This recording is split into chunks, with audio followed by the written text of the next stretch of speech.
가세요. 갈 길이 멀어, 갈 길이 멀어. 수능 특강 10강에 2점 가겠습니다.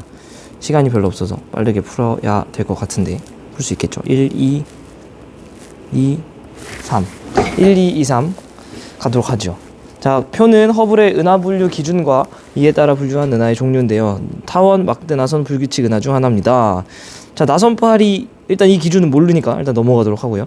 나선팔이 있대요. 그러면은 지금 나선 은하라고 한 얘가 지금 막대 나선 은하가 여기 들어가겠죠. 막대 나선 은하는 SB, 라지 B를 쓰죠. 이 진짜 말도 안 되지만 스파이럴 바 얘는 막대 나선 은하에서 여기 ABC로 분류를 하잖아요. 근데 SABC 얘는 그냥 막대 나선 은하죠. 그러니까 이거랑 헷갈리면 안 된다. 그죠? 이거는 막대 나선 은하 스파이럴 바. 그다음에 ABC로 가면 갈수록 이제 뭐냐 보여드리지. 이게 또 빠르게 푼다면서 또 이제 할 말이 생기면 또 할 말을 하고 가야 되니까, 그죠? 예. 그래서 무슨 말 하는지 알죠? 둘 다 이제 알파벳이 겹쳐버리니까 대문자냐 소문자냐에 따라서, 그죠? 이거는 스파이럴인데 이 B단계에 해당하는 거라는 거죠. 이런 식으로. 그래서 요런 것들 좀 조심해 주시면 되죠. A, B, C로 가면 갈수록 어떻게 된다 그랬죠? A, B, C로 가면 갈수록 애가 좀 팔이 풀리더라. 어떻게 기억하면 좋냐? 지금 A는 알파벳이 제일 많이 이렇게 뭔가 말려있는 느낌인데 C는 뭔가 이렇게 원래 풀렸잖아요. 이렇게 기억을 해주시면 좋다. 그림으로 보여드리면 쭈쭈쭈쭈쭈쭈쭈쭈쭈쭈쭈 여기 보시면 SB랑 다르다. 그죠? 이런 거. 진짜 이런 거 혹시 몰라서. 그죠? 예. 규칙적인 구조가 있느냐. 하고 있었죠. 그래서 이렇게 되고, 여기서는 또 봐야 되는데, 편평도에 따라 세분화를 하는 거는 이제 타원 은하인 거죠. 엘립스. 불규칙은 irregular. 이렇게 한다 그랬죠. irregular. 그래서 규칙적인 구조가 있느냐는 분류 기전 기억으로 적절을 하느냐. 지금 irregular랑 S파랑 엘립스를 구별하는 거니까. 그러니까 막대 나선이랑 타원은 어떤 구조가 있죠. 은하 질량에 대한 성간 물질의 비는 가가 작느냐. 가 같은 경우는 스파이럴이잖아요. 막대 나선, 스파이럴 바. 근데 이 친구는 당연히 타원보다는 성간 물질이 더 많다. 얘는 외워줘야 되는 거고요. 그죠? 은하의 색은 다가 더 붉게 보이냐. 다는 굉장히 젊고 어린 녀석들이 많아서 어디 새파랗게 어린 녀석이 많으면 푸른색이다. 이렇게 기억해 주시면 좋다. 자, 2번 형태가 다른 새 은하인데요. 이건 타원 아마 이 정도의 편평도, 이 정도의 원이면은 뭐 이 제로에 가까운 어쨌든 그럴 것 같고요. 얘는 스파이럴이죠. S. 얘는 스파이럴 바 막대가 보니까 SB. 그죠? 시간에 드는 진화 다 헛소리고요. 나의 나선팔은 대부분 나이가 많은 나선팔은 나이가 어리고요. 중앙 팽대부가 좀 나이가 많은 애들이 있죠. 허블의 은하 분류에 의하면 다는 막대 나선나 SV에 해당합니다. 그죠? 표는 특이은하, 특이은하 뭐뭐 있었어요. 바로바로 튀어나오죠. 준성이라 불리는 별에 근접한 퀘이사, 별처럼 보이는, 하지만 은하야. 수천억 개 집단. 근데 어떻게 별 하나처럼 보인다? 겁나 멀리 있어서 퀘이사. 그리고 또 순서대로 말씀드리면 퀘이사 했었고, 그 다음에 전파은하 먼저 했었네요. 전파은하. 이 친구가 원래 가시광선에서는 뭘로 보였다? 원래 가시광선 유형에서는 이렇게 그냥 거대 타원 은하로 보였는데, 이렇게 전파은하에서 봤더니 제트, 로브 이런 게 보이고, X선에서 강한 방출선을 나타내는 거는 중심에 매우 질량이 큰 블랙홀이 있으니까 그런 거야. 뭐 이런 식으로 가는 거고요. 그 다음이 세이퍼트. 아싸리 세게 퍼뜨리는 세이퍼트 은하. 세이퍼트 은하 같은 경우는 모든 파장의 흡수선이 굉장히 세게 나오고요. 그냥 가시 영역에서 봤을 때 이런 식으로 거대 나선 은하로 보이는데, 사실 알고 보니까 겁나 강한 방출선들이 있더라. 스펙트럼에서 폭넓은 방출선이 나타나더라. 왜 그럴까? 중심에 블랙홀이 있으니까. 마지막은 충돌 은하. 애들이 꼬라박을 때 충돌하니까 뭔가 별이 소멸할 것처럼 느끼지만 사실 별이 소멸하지 않고 오히려 성간 물질의 밀도가 높아져서 별들이 생기는 그 은하. 알면 맞추고 모르면 틀리는. 얘네가 딱 튀어나온 상태에서 문제를 풀었다고 생각해보세요. 결국엔 저기서 골라주면 되잖아요. 특이은하 가랑 보통의 막대는 나선은하 SB죠. SBB. 그죠? 약간은 팔이 풀린 그림 보면 느낄 수 있을 것 같습니다. 얘 봤더니 그냥 타원 은하로 보이잖아요. 그죠? 타원 은하로 보인단 말이야. 그러니까 허블 분류에 따르면, 즉 가시광선에서 관측한 그 파장대로 보면 얘는 그냥 이 타원 은하 왜 타원 은하야? S형 타원 은하 아니지. 기억은 타원 은하로 보이죠? E가 아니고 S형 어딘가로 보일 것 같아요. 그죠? 얘는 지금 가시로 봤을 때 나선 은하 계속 타원이 나선 은하로 보이는 스파이럴 형태일 거라는 거. 미안합니다. 오늘도 아침이라 시간 보시면 알겠지만 1교시 8시 39분이라서 약간 말이 좀 꼬이는데 시선 속도 보니까 얘는 좀 근접하고 있고요. 얘는 후퇴하고 있습니다. 한마디로 얘는 굉장히 좀 거리가 먼 친구라는 거죠. 은혜 전체에 대한 중심부 밝기는 가가 굉장히 큽니다. 왜냐면 가의 중심에는 막 블랙홀이 있어서 엄청나게 많은 것들 에너지가 있을 거라는 얘기. 수소의 평균 파장은 가가 길다. 얘 수소수선의 그 기준 파장 람다 제로라고 할 때 얘는 지금 후퇴하니까 굉장히 긴 쪽에 찍힐 거고요. 얘는 짧은 쪽에 찍히겠죠. 그래서 가가 길지 않습니다. 땡. 자, 그럼 가는 어느 은하의 가시광선 영상을 한마디로 허블 은하 분류를 한 거랑 똑같은 거죠. 어느 은하예요. 은하인데 이 친구 보니까 은하인지 뭔지 잘 안 보여요. 잘 모르겠다. 근데 전파 가시광선 전파 봤더니 애가 푸슉 몰고 쏘고 있죠. 그죠? 보시면 여기 푸슉 쏘는 게 보이죠? 빡 쏘는 게 Z, 밖에 퍼진 게 러브, 그죠? Z에서 막 어떤 새로운 별이 생기거나 이런 건 아닙니다. 얘는 굉장히 그 이온화된 입자들이라고 보시면 되겠죠. 엄청 고온의 입자들. 중심부 거대 질량 블랙홀이 존재를 하죠. 전파 은하. 그리고 중심부 회전축은 시선 방향에 나르는. 우리가 지금 보고 있는데 애들이 이렇게 뿜어내고 있다라는 거는 회전축은 지금 이 그림을 보시면 되겠죠.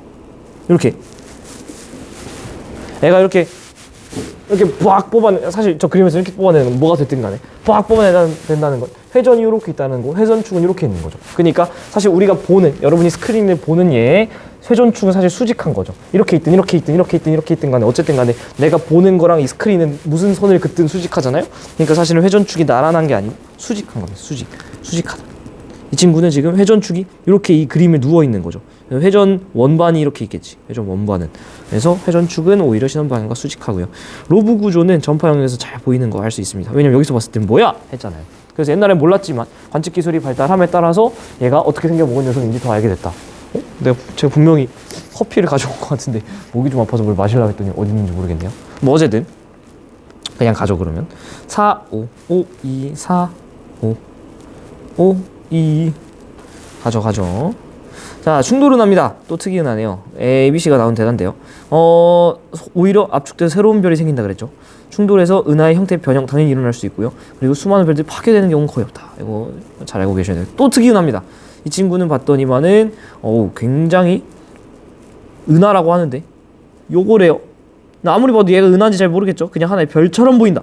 별처럼 보인다. 별에 준한다. 준성 퀘이서입니다. 그죠? 너무 멀리 있어서 수천억 개의 별들이 집단임에도 불구하고 애가 하나의 별처럼 보이는. 그래서 기준 파장에 대해서 굉장히 스펙트럼 편이랑이 엄청나죠. 656.3분의 Z를 구해보면은 변환 파장이니까 얘에서 얘를 빼야죠. 대충 그냥 뭐 100이라 칩시다. 얘도 한 600이라 대충 칩시다. 그러면 빛의 속도의 거의 6분의 1 C, 여기다가 Z에다가 곱하기 C 해주면 호텔 속도 나오니까 거의 빛의 속도의 6분의 1 정도로 도망가고 있다라는 건 초속 30만 킬로미터잖아요? 매초 5만 킬로미터씩 도망가고 있는 겨. 이렇게 빠르게 도망가는 친구는 겁나 멀리 있다. 왜? V는 HR. 얘가 겁나 크다라는 건 얘가 겁나 커. 그러니까 수천억 개의 별임에도 불구하고 하나의 별처럼 보이고 적색편이랑 방금 우리 구할 수 있었죠. 그리고 얘는 방출선 기역의 파장 변화량은 지금은 아까는 656.3 요거를 지금 기준으로 삼았지만 더 짧은 파장대를 기준으로 삼으면은 어떻게 될까요? 이 두 개의 갭 차이인 103.7. 항상 모르는 숫자가 나오면 얘가 왜 튀어나오는지부터 찾아주셔야 되는데 정확히 얘네들 사이 차이가 103.7이죠. 여기 갭 차이가 지금 103.7이었으면 더 짧은 기준선을 얘보다 더 짧은 기준선을 찾아주면 Z는 언제나 동일한 친구여야 되잖아요. 같은 은하라면. 왜냐면 여기다가 절대불변의 광속 C를 곱하면 후퇴 속도가 나오는데 동일한 친구라면 당연히 후퇴 속도 V는 똑같으니까 그걸 C로 나눠준 Z는 언제나 똑같아야 되잖아요. 근데 얘선 지금 656.3분의 103.7이었어. 근데 지금 기억으로 바꾸면은 뭔진 모르겠지만 한 580 얼마 뭐 이 정도 분의 뭐로 바꾸는 거잖아요. 그럼 여기 분모가 작아졌으니까 분자는 얘보다는 작아져야죠. 그죠? 이거 제가 영상에서도 여러 번 강조 드렸는데 작았다, 맞다. 이런 거 틀리면 참 아쉽다. 자, 7번 이런 문제 좋습니다. 여러분이 많이 헷갈려 하실 텐데 한번 가보도록 하죠. 처음 풀면 되게 어려워요. 기니 ABC에서 그 고유파장 650으로 정했는데요. 동일한 시선 방향에 위치하고 허블 법칙을 만족한다. 한마디로 V는 HR을 쓸 수 있고 이것 때문에 처음 풀 때 되게 헷갈립니다. 동일한 시선 방향에 위치한다가 무슨 뜻이야? 눈가리가 이렇게 있을 때 동일한 시선 방향이면 내가 쫙 본 게 이게 시선 방향이잖아요. 여기 이 방향에 어딘가 A, B, C 뭐 이런 애들이 있다라는 거예요. 그죠? 여러분이 지금 천천히 레벨별로 하셔야 되는데 첫 번째 단계가 얘예요. 얘를 잘 하셔야 돼. 왜냐면 여러분이 수특에서는 동일한 시선 방향에 있는 거 위주로 다루고 있지만 자이스토리 기출문제 풀어보시면은 애들의 어느 정도 수준까지 나오는지 말씀드릴게요. 예를 들면 A가 이쪽 방향에 있고 B는 다른 방향에 있을 수도 있죠. 정반대편에 있을 수도 있어. 그죠? 이런 식으로 A, B, C가 이런 식으로 어느 정도 수준까지 나왔냐면 A의 후퇴 속도를 알려주면 V를 알려주면 VA를 알려주면 HR을 통해서 H를 알려주면 거리도 알게 되죠. 한마디로 이 파란색 거리 스몰 a를 합시다. 이걸 알게 되죠. 마찬가지의 방법으로 B의 후퇴 속도를 알려주면 B까지 거리도 알아낼 수 있습니다. 어디까지 지금 실제로 수능에서 출제가 됐냐? 그러면은 A별은 여기 있고 B별은 여기 있어. 일 때 B별이 본 A는 어떤데 혹은 A별이 본 B는 어떤데까지 나오고 있습니다. 나왔어요 이미. 이 정도 하실 수 있어야 됩니다. 특히 이 사이 각도는 30도라던가 45도라던가 60도라던가 이런 특수각을 준다면 삼각 가장 기본적인 삼각비 공식을 통해서 1대2 대 루트 3이라던가 1대1 대 루트 2라던가 이런 특수각들을 활용해서 얘가 본 얘 혹은 얘가 본 얘까지도 물어보는 것들이 실제로 출제가 됐었다. 되고 있다가 아니라 됐었다. 여러분도 연습을 하셔야만 한다 라고 칼같이 말씀드립니다. 하지만 이걸 한 번에 처음부터 하면 머리가 너무 어지러우니까 여러분 지금 이 문제 눈가리가 있을 때 같은 방향에 동일한 방향에 위치할 때 먼저 천천히 레벨별로 쌓아가셔야 됩니다. 자 가봅시다. 자, 허블 법칙을 만족하는데 어머 고유파장 650 얘는 675 정확히 25 차이 어머 정확히 5 차이 어머 정확히 45 차이 보시면 알겠지만은 이 정도로 깔끔하게 나온다면 계산하시라는 뜻입니다. A의 적색 편이량은 650분의 5잖아요. 25잖아요. 이거 봐. 이것도 계산 깔끔하게 되잖아요. ZB 650분의 5 ZC 650분의 45. 근데 사실 계산하면은 뭐 깔끔하게 나눠 떨어지지도 않으니까 그냥 우리 심플하게 저 같은 경우는 이 친구 V라고 하면 이 친구는 5배니까 5V가 되겠고 그 다음에 이 친구는 9배니까 9V가 되겠죠.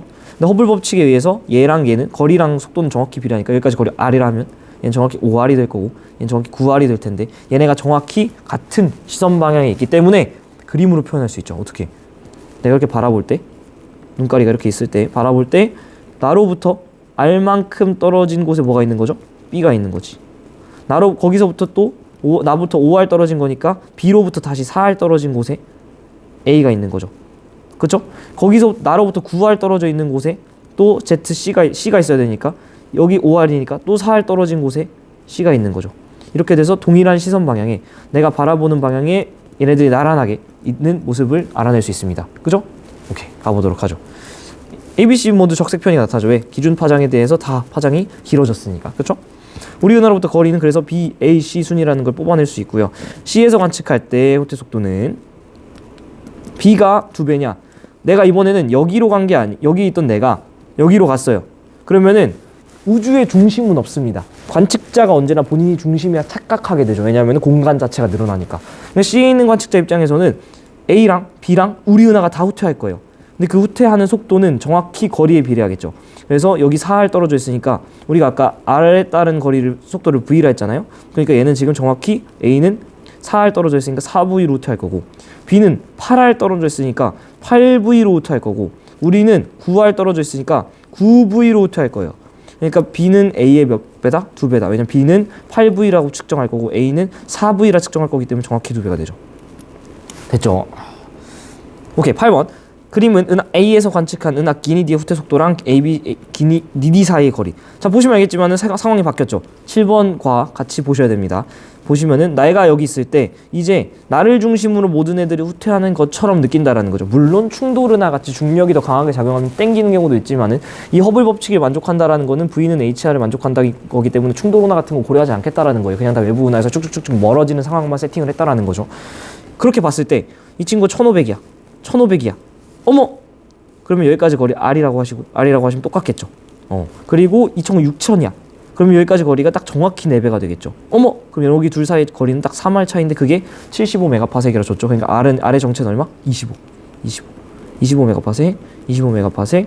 여기는 이만큼은 100메가파섹 떨어져 있는 거죠. 그러면 어머, V는 HR인데 지금 후퇴 속도는 예를 들어 니은 잡고 아니면 기억 잡으시든지 편하게 얘네가 1500 km/s인 거 V 알고, 그 다음에 H는 모르지만은 25메가파섹 떨어져 있는 거 아니까 H를 구할 수 있는 거죠. H는 25메가파섹 넘겨주면 1500km/s 나누기 25메가파섹이니까 깔끔하게 60이 나오죠. 단위가 특이하다 그랬어요. km/s per 메가파섹, km/s per 메가파섹.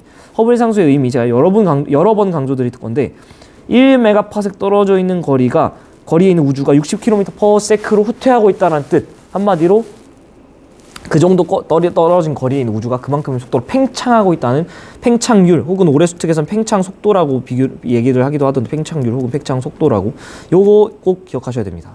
올해 계속 강조되고 있어요. 그래서 우주는 은하 A를 중심으로 팽창을 하느냐? 그렇죠. 뭐래. 우주가 중심이 없다고. 우주가 뭐를 중심으로 같은 소리는 다 헛소리인 거예요. 그렇죠? 허블 상수는 이거다 구할 수 있죠. 니은에서 같은 시간에 맞춘 빛은 디귿에 먼저 도착하느냐? 자, 잘 보세요. 어디서? 니은에서. 색깔 좀 바꿔서. 니은에서 빛이 빵 방출된 거야. 근데 그게 어디에 가냐면 기억과 디귿을 비교시키고 있는데, 기억은 여기, 디귿은 여기. 기억까지 거리는 50메가파섹이고요. 디귿까지 거리는 75예요. 그러면은 빛은 동일한 속도로 가니까 빛이 도달하는데 걸리는 시간은 정확히 거리에 비례하게 될 수밖에 없죠. 왜냐면 속도가 똑같으니까. 그럼 당연히 여기가 더 먼 거리에 있으니까 디귿에 먼저 도달할 수가 없고 나중에 도달할 수밖에 없습니다. 2번. 됐죠? 자, 9번. 아주 중요합니다. 허블 상수의 의미를 여러분들이 너의 그 한마디 말도, 이게 아니고 허블 상수의 그 한마디 말도, 이렇게 가셔야 됩니다. 너무 중요해. 허블 상수의 의미를 현타가 왔는데, 네, 찾아주셔야 됩니다. 야, 허블 상수, 그래, 뭐가 떠오르는지 한번 체크해 봅시다. 허블 상수 하시면 뭐가 떠올라요? 저는 이거 먼저, 이렇게 막 어려운 거 먼저 얘기하지 마시고, 막 팽창률 너무 어렵잖아. 뭐예요? V는 HR 그래프에서 뭐였죠? 그렇잖아. 맨 처음에 이거 어떻게 구했냐면 기울기였다고요. 기울기. V는 HR인데 X 증가량분의 Y 증가량, 즉 R분의 V, R의 증가량분의 V 증가량이니까 얘의 기울기가 허블 상수예요. 그렇지. 얘를 뒤집으면 뭐가 나왔죠? 등속으로 팽창한 우주의 나이. 여기다가 그러니까 광속 C를 곱해주면 광속으로 팽창한 우주의 크기가 나오는 거고, 아까 말씀드렸다시피 얘의 단위가 뭐라 그랬죠? km/s per 메가파섹. 그래서 1메가파섹이 떨어져 있는 거리에 있는 우주가 이 정도 속도로 후퇴해, 즉 팽창해 라는 팽창 속도, 팽창률 개념. 머리 여유 되시는 분들 지금은 70 정도로 계산되고 있다 라는 것도 알고 계시면 나쁘지 않습니다. 보세요. 옛날에 허블 상수가 이 시간이 이렇게 감에 따라서 관측 기술이 발달하니까 허블 상수가 점점 더 엄밀해지고 정확해지고 있는데, 옛날엔 터무니없이 크게 측정을 했다라는 거죠. 이게 얼마나 말이 안 되냐면, 보세요. 예를 들면 이때 자료 보시면 이게 지금 막대기 오차 값이거든요. 그러니까 이게 대충 허블 상수가 1800에서 414일 수 있어. 겁나 무책임하지 않습니까? 오차율이 이렇게 어마무시했다. 그죠? 그래서 옛날엔 이렇게 됐지만 지금은 최근에는 거의 한 70 정도로 관측되고 있는 걸 알고 계셔서 나쁠 건 없습니다. 그래서 기억과 니은만 비교하는데 허블 상수의 측정 자체가 기억이 훨씬 더 니은보다 큰 시기로 측정이 됐다는 거죠. 그래서 니은에서 더 크게, 한마디로 허블 상수가 작은 요즘 어떤 것들이 더 크게 관측되느냐, 얘로 추정한 우주의 팽창 속도, 아까 말씀드렸지만 팽창 속도는 팽창률이라고 얘기를 하는데 H 자체를 의미를 하는 거라 보시면 돼요. H 자체가 작아졌으니까 얘는 작아졌을 거고, 후퇴 속도 측정에서 구한 외부 은하의 거리, 후퇴 속도 측정에서 구하는 것 같은 경우는 허블 법칙을 통해서 이렇게 구하잖아요. 이거는 CZ를 통해서 이렇게 구해낸 다음 얘를 거리로 이제 환산을 하는 건데, 후퇴 속도는 측정하는 거니까 이 친구는 동일한 값이죠. 그렇죠? 동일한 값으로 구했더니 허블 상수가 옛날에 비해 작아졌으니까 거리 자체는 더 크게 측정이 될 수밖에 없겠죠. 왜냐면 좌변이 동일하니까 얘가 작아지니까 우변은 자연스럽게 커질 수밖에 없는 거죠. 그래서 이거 맞는 거. 우주의 나이는 허블 상수의 역수인데 허블 상수 자체가 작아졌으니까 역수 자체는 커지겠죠. 답은 5번. 됐죠? 좋은 문제입니다. 좋은 문제. 허블 상수 자체의 의미를 이해해야 됩니다. 이거가 지금 안 돼 있으면 뒤에서 3점짜리 문제 풀 때도 또 질문 나오니까 잘 가셔야 되고요. 어느 우주론의 주요 주장과 물리량 A의 건데요. 우주의 크기, 나이는 무한합니다. 그리고 빈 공간에서 계속 생성됩니다. 정상우주론이죠. 그렇죠? 정상우주론은 우주에 뭐가 일정하다고 했죠? 온도 혹은 밀도, 이런 것들이 들어갈 수 있지 않을까요? 네. 정상우주론 맞죠? 우주의 밀도는 적절하죠. 우주 배경 복사는 증거가 아니라 오히려 이거를 걷어차버린 아주 강력한 증거가 됐습니다. 왜냐하면 우주 배경 복사는 온도가 떨어졌다는 증거인데, 얘네가 한 말은 정상우주론 온도가 일정하잖아요. 우주 배경 복사는 3000K 때 방출해서 지금 2.7K 떨어졌다라는 증거니까 완벽하게 얻어 때리는 거지. 그리고 수소랑 헬륨이 온도가 떨어지면서 합쳐질 텐데 걔네들이 양성자 중성자가 합쳐질 텐데 걔네가 합쳐질 때 만들어진 수소랑 헬륨의 핵의 질량비가 또 3대 1이라는 것도 굉장히 중요한 거라는 거 꼭 기억을 해주셔야 됩니다. 저 목 아픈데 계속 열심히 말씀드리는 건 들으면서 여러분이 복습 한 번 더 하시라는 거예요. 자, 11번 우주 배경 복사. 강한 거 얼마? 2.725 켈빈. 약한 거 얼마? 2.725 켈빈. 놀랍게도 군질하지만 10만 분의 1 차이의 균질함 속 비균질함이 있었기 때문에 조금 내 고밀도인 지점에 뭉쳐서 우리가 태어날 수 있었다. 우주 배경 복사. 가시광선 아니고 전파라고 말씀드렸습니다. 이렇게 온도가 낮은데 어떻게 가시광선이야, 그죠? 복사 에너지 세기 차이는 미세한 차이, 균질함 속 비균질함. 중요합니다. 자, 초기 우수 양성자 중성자 원자의 개수비인데 이요 양성자 중성자 개수비 질량비 개수비. 자, 양성자 세 보시면 12개입니다. 중성자 아니 14개죠. 14개. 그리고 2개입니다. 그쵸? 그치? 그러니까 질량은 양성자 중성자 거의 질량 비슷하니까 이렇게 돼요. 그치? 지원 수준에선 거의 차이 없다 봅니다. 그랬는데 얘네들 양성자는 사실 정체가 수소 핵 그 자체잖아요. 수소 핵. 근데 얘네들이 합쳐졌어. 이렇게 돼가지고 헬륨 원자핵을 만드는 거죠. 그러면 헬륨 원자핵 하나에 하나 둘 셋 넷 다 12개. 그래서 개수비는 헬륨 원자핵과 수소 얘네들은 각각 수소 핵이잖아요. 수소 원자핵과 헬륨 원자핵이 12대 1이지만 질량은 12개랑 4개 떡진 4개니까 12대 4라서 3대 1이다. 요게 아까 말씀드린 우주 배경 복사랑 같이 대폭발 우주론의 아주 중요한 근거가 되죠. 기억은 헬륨 원자핵이냐? 맞죠? 가나 동안 우주의 온도는 1천만 켈빈보다 작았냐? 자, 1천만 켈빈 같은 경우는 일단 기본적으로 공부를 좀 하신 분들이면은 이때 온도가 대충 10억 켈빈이라고 제가 말씀드렸던 걸 기억하실 수도 있어. 그래서 야, 이거 1000만 켈빈보다 낮은 건 말도 안 돼 라고 하실 수도 있는데, 그렇다면 10억 켈빈을 외워야 되냐? 외우실 필요까지는 없을 것 같고요. 1000만 켈빈이라는 숫자에서 시작하면 되잖아요. 모르는 게 있으면 항상. 이게 뭐냐면은 수소 핵융합 반응을 하는 온도잖아요. 수소 핵융합 반응을 하는 온도. 근데 얘보다도 얘네가 낮았으면 사실은 얘네들이 이렇게 뭐 뭉쳐질 수 있는 계제가 전혀 없습니다. 뭐 말도 안 되게 낮은 온도라는 거죠. 그래서 이 온도를 뭐 외울 필요까지는 없지만은 1000만 켈빈보다 낮다는 건 말도 안 되는 소리다. 나시기 직후에 우주 공간에서, 그러니까 헬륨 핵이 만들어진 직후, 기억보다 헬륨 핵보다 무거운 원자 핵들이 연속적으로 생성됐다? 이거 굉장히 말 어렵게 써놨지만 사실 틀린 소리입니다. 왜냐하면은 수소랑 헬륨 핵, 술소 핵, 지금 헬륨 핵 이거밖에 없는 세팅에서 갑자기 무거운 애들이 뚜루룩 생겼다? 그렇지 않죠. 얘네는 언제 생기냐면 나중에 얘네들이 뭉쳐서 별이 되고, 원시별 성운이죠. 걔네들이 뭉치려고 막 지들끼리 막 수축하면서 온도가 점점 높아지다가 드디어 중심핵이 1000만 켈빈이 되고, 그래서 중심핵에서 수소핵융합 반응이 일어나고, 그래서 헬륨 만들고, 그 다음 그 헬륨이 다 썼으니까 중심은 수축, 외부는 팽창하면서 거성 단계 갔다가 중심핵이 헬륨핵이 엄청 수축해서 드디어 불이 붙어서 핵코를 할 때 그제서야 사실은 다음 단계의 어떤 무거운 원소가 만들어지는 거지. 이게 갑자기 헬륨핵이 만들어지자마자 이 모든 과정 다 생략하고 그 다음에 바로 막 수해, 리튬, 베릴륨, 질산 뭐 이런 게 막 만들어지는 게 아니죠. 질소, 산소 이런 게. 오케이. 굉장히 말을 어렵게 써놨지만 사실은 완전 헛소리다. 그러니까 오히려 이런 헛소리니까 틀렸어라고 하는 게 아니라 헛소리가 왜 헛소리인지 설명해드린 제가 더 힘든 것 같아요. 종종. 헛소리라는 걸 인지시켜드려야 되니까. 작업을 법칙에 따라 팽창한 우주, 풍선 모형. 제가 여러 번 강조드렸지만 단추는 하나의 은하를 구성하는 별이 아니고 여러 개의 은하라고 했었고, 기역으로 멀어지는 속도는 니은과 디귿에서 같지 않겠죠. 왜냐하면 거리가 얘가 대충 2배니까 디귿이. 속도는 또 한 2배 정도 빠를 겁니다. 표면에서 팽창의 중심은 존재하지 않고요. 그렇다면 풍선 내부는 어떤 의미라고요? 풍선 내부는 그냥 대응되지 않는 의미 없는 공간, 실험에서 의미 없는 공간. 그러니까 사실 답이 중심 존재하지 않아. 그래서 답은 2번 3번 4번 5번. 자, 14번 팽창무형에서 우주에 따른 상대적 크기 변화인데요. 자, 이거 매우 중요한 포인트든 여러분 외워주셔야 됩니다. 한번 해볼까요? 제일 처음에 터졌던 거 138억 년 전. 급팽창 얼마? 10의 마이너스 35승초 외워주셔야 됩니다. 우주 배경 복사 형성 전에 어떤 사건이 또 있었죠? 수소랑 헬륨 핵 그거 3분, 최초의 3분, 그죠? 헬륨 핵 형성된. 그 다음 우주 배경 복사 형성된 거 언제? 이거 38만 년. 그 다음에 쭉 가다가 이때까지는 계속 감속하다가 가속 팽창 시작한 거 대충 70억 년. 그 다음부터 가속하고 있는 현재. 이 모든 포인트들, 빅뱅, 급팽창, 헬륨 핵, 최초의 원자, 우주 배경 복사. 가속에서 감속 변곡점, 감속에서 가속 변곡점. 이 5가지 포인트를 안 외우고 문제를 풀니까 안 풀리는 거예요, 당신들. 애매한 것 같죠? 뭔가 문제 물어보는 게 되게 느낌적으로 물어보는 것 같죠? 느낌지구 부학 하시면 안 됩니다. 얘네들 5개 툭툭툭툭 외워놓고 시작하면은 이 우주의 역사 물어보는 문제가 밥이에요. 밥. 판구조론이랑 다를 게 없어요. 진짜로. 왜? 우주론, 판구조론 똑같아요. 빅뱅 이후 현재까지 우주는 계속 팽창하고 있죠. 감속했다 가속한 적은 있어도 팽창을 멈춘 적은 없어요. 계속 커지죠. Y축 계속 커지고 있습니다.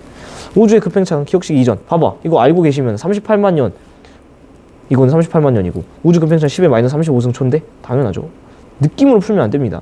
기니 동안 암흑 에너지 양은 한 번도 감소한 적 없이 계속 증가합니다. 왜? 암흑 에너지 밀도는 일정하니까. 근데 공간은 팽창하니까 양 자체는 늘어나죠. 15번 급팽창 일어난 시기 동안 10의 마이너스 35승 초 전후 이때 풍선의 비유를 한 건데요. 굉장히 작았지만은 확 커져가지고 평탄하게 느낀다라는 평탄성 문제를 얘기하는 거죠. 기억일 때, 그러니까 급팽창 시작할 때 현재 관측한 가능한 우주에 해당하는 영역은 매우 불균질했다. 아니죠. 굉장히 균질했고 그 균질한 거를 선 정보 교환, 균질한 채로 후 급팽창을 해가지고 그 정보를 아는 채로 팽창을 해서 애들이 지금 온 우주가 균질한 거다. 니은일 때 관측 가능한 우주는 매우 평탄하죠. 실제로 우리 지금 이게 평탄성 문제잖아요. 이걸 그저 우연의 일치로 보기 어렵다. 임기밀도 숫자인 24자리 숫자가 동일하다는 거 말도 안 된다. 급팽창 우주를 통해서 평탄성 문제 설명할 수 있다. 자, 이거 뭐 이렇게 문자로 써놓고 굉장히 어려워 하시던데 하나도 어려운 게 없습니다. 자, 제가 영상 다 올려드렸어요. 그러니까 지금 간단하게만 설명하는 건데, 급팽창 우주론에서는 현재 지평선보다 우주의 크기는 더 큰데 우주의 지평선은 광속으로 팽창했으니까 시간을 돌리면 광속으로 수축해서 이렇게 대폭발 우주론과 동일한 사이즈지만 우주를 이 노른자 안에 처박아 버리면 선 정보 공유하고 하나만 받아들이면 된다 했죠. 우주의 지평선은 광속도로 커질 때 선 정보 공유한 우주가 그 광속보다 빠르게 팽창해서 이게 대충 10의 마이너스 35승 어디 갔어? 10의 마이너스 35승 초 때 일어난 액션이라는 거죠.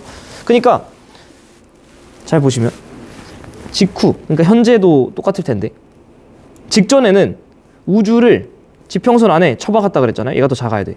직후에 얘는 광속으로 커졌을 테지만은 얘는 광속보다 더 빠르게 커졌기 때문에 이 사이즈는 얘가 더 큰 거죠. 그래서 아론본의 급팽창 동안 빛보다 빠른 속도로 팽창한 거 우주가 이거 그냥 받아들여 주면 된다라는 거고요. 아론본의 R2는 우주가 옛날 우주 지금 우주로 우주가 커진 정도죠. H1분의 H2는 지평선이 커진 정도죠. 근데 지평선은 광속으로 팽창했지만 우주는 광속보다 빠르게 팽창했으니까 얘가 더 크다라는 거. 이거 질문 많이들 하시는데 사실 어려운 거 하나도 없습니다. H2의 내부 영역은 온도가 거의 균일하느냐? H2 우주의 지평선 안은 항상 균질한 우주라고 우리가 인지하고 있죠. 그죠? 놀랍도록 균질하다. 이게 특이하죠.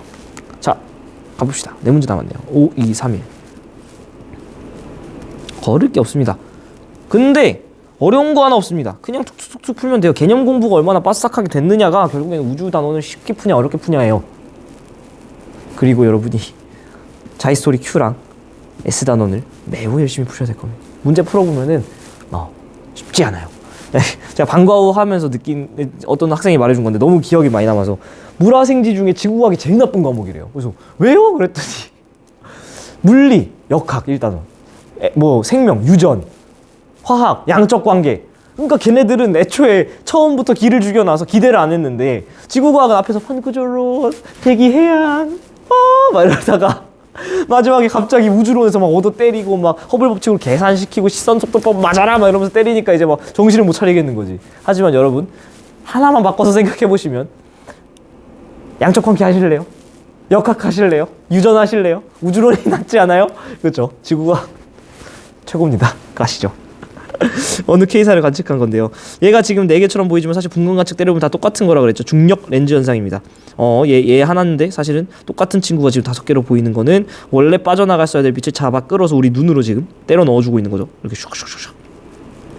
저 스크린 동일하게 나타납니다. 중력 렌즈 맞고요. 그리고 지구로부터 거리는 기억이 더 멀다. 뒤에 있는 친구가 멀리 있는 K사고요. 앞에 어떤 은하가 지나가면서 은하 정도 단위라 그랬죠. 중력 렌즈 현상. 그래서 슉슉슉 이렇게 끌어주는 거죠. 기억이 더 먼 거 정답. 이거 뭐 뻔한 문제잖아요. 그죠? 암흑물질 딱 보자마자 튀어나와야 돼요. 암흑물질을 알게 된 계정인데 강체 회전을 하고 케플러 회전을 할 거라 예상했지만 실제 관측했더니 굉장히 외부에 얘를 잡아 돌리는 굉장히 속도가 빠르게 측정되더라. 왜 그러냐? 회전이라는 거는 돌고 있는 궤도 안쪽에 있는 질량 때문에 유발되는데 내가 예상했을 때는 이 정도 속도였는데 생각보다 그 속도가 빠르다라는 건 내가 예상했던 물질보다 그 안에 더 많은 어떤 물질이 있어서 이 궤도 안쪽에서 막 돌려주는 어떤 질량이 있다는 거. 근데 보인다 안 보인다? 안 보인다. 그래서 뭔지 모르겠으니까 암흑물질이 한다. A의 회전 곡선 집중되어 있는 경우, 대부분이 집중되어 있는 경우, 이게 바로 원래 우리 예상했던 거죠. 대부분 그냥 안에 처박혔겠지 뭐. 근데 실제로 보니까 집중되어 있지 않고 외부에도 막 물질이 빠져 있어서 외부에도 뭔가 물질이 많아서 얘를 잡아 끌어주더라. 그래서 기억이다. A는 기억. 안 보여. A는 이거죠. A는 이거고 B가 이거죠. 그래서 땡. 기억일 때, 즉 B일 때 거리 여기랑 여기 중에 회전하는 주기는 거의 같다. 이건 뭐 당연히 같을 리가 없죠. 찬찬히 생각해보세요. 뭐 어려운 거 하나도 없습니다. 제가 물리학적 얘기를 하려는 건 아니고요. 지금 얘일 때 속도가 거의 비슷한 지점이잖아요. R1과 R2. 회전 속도는 거의 똑같아. 근데 당연히 바깥쪽 궤도는 원궤도를 도니까 더 많이 돌아야 되잖아요. 속도는 거의 비슷한데 궤도가 돌아야 될 건 얘가 더 많아. 속도는 거의 비슷한데 그러면 당연히 주기는 얘가 더 길 수밖에 없죠. 그죠? 이거 뭐 별거 아닌 겁니다. 우리 은하의 회전 속도 곡선은 니은의 기억에 가깝냐고? 당연하죠. 이건 뭐 개념 공부를 얼마나 했느냐. 19번 열린 평탄 닫힌. 지금 얘는 공률이 평탄 닫힌 열린 암흑에너지 없다 가져간다. 한마디로 암흑에너지의 존재를 몰랐다, 청력을 몰랐다, 가속팽창 몰랐다, 프리드먼 우주 모형. 싹 다 뭐다. 그러니까 싹 다 물질만 있다, 중력만 작용한다. 그러니까 초기 팽창했던 거를 감속시키기만 하는, 셋 다 감속하는 우주. 근데 왜 뭐가 다르냐? 일단은 이 공률 얘기 집어치우고, 저거 헷갈립니다. 다 필요 없어요. 결국에 우리가 지금 할 얘기는 평탄한 거는 뭐죠? 오메가가 1. 닫힌 거는 오메가가 1보다 크다. 열린 거는 오메가가 1보다 작다. 공률, 평탄하니까 공률, 휘어진 정도, 구분 정도, 구불곡자의 정도율이잖아요. 비율 0. 닫힌 거는 0보다 큰 양의 공률.